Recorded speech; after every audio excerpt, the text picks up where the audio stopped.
And thanks for joining us again. The latest addition to the British royal family has been named Archie Harrison Mountbatten-WINDSOR. He's already met his great-grandparents, Queen Elizabeth II and Prince Philip, who visited his parents, the Duke and Duchess of Sussex, at Windsor today.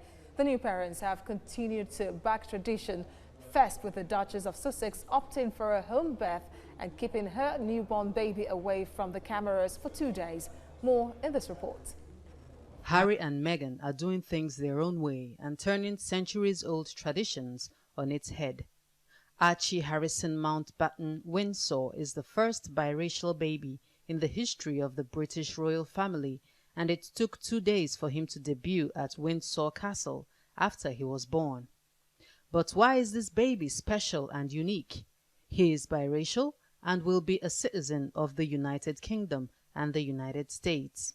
In Nigeria, the reactions are varied.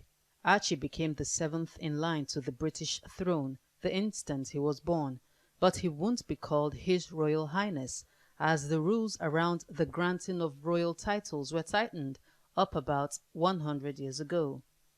Britain's booming betting business had shown before Wednesday's announcement that a lot of punters expected the new baby to be named Alexander, Arthur, Philip, or a handful of other go-to historical British royal names. And joining us now on TVC News at 10 is personal brand strategist Ngozi Princewill Utchay. Thank you for joining us on the news. Now, the name of the baby seems to be a departure from the royal tradition. What would you have to say about that? They say they're trying to look modern. Do you agree? Absolutely. Harry and Meghan have already shown us that they like to do things their own way, and this is just one more step in that direction. So yes, it is quite modern. But then it's not going to be called a prince or be referred to as His Royal Highness. Why is that? Well, actually, this is a choice that his parents have made.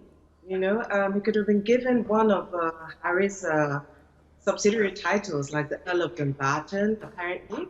But they've always made it clear that they want to raise him, give him as normal an upbringing as possible. You know, so for now, he'll just be known as Master Archibald or Archie Harrison Mountbatten-WINDSOR. It's a choice.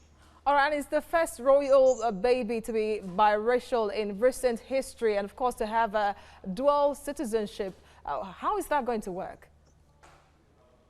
I think it's a good thing.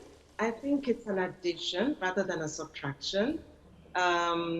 Definitely a good step towards, healthy relations between the Queen. If you remember, is head of about 16 nations in the Commonwealth. So I think this is going to make them feel a lot more sort of included. It will help them identify a little more with the royal family. I think it's a good thing. I think it's very modern. It's a reflection of the times that we're in. Ngozi Princewill Utchay, thank you for joining us on TVC News at 10 to talk to us about the new royal baby.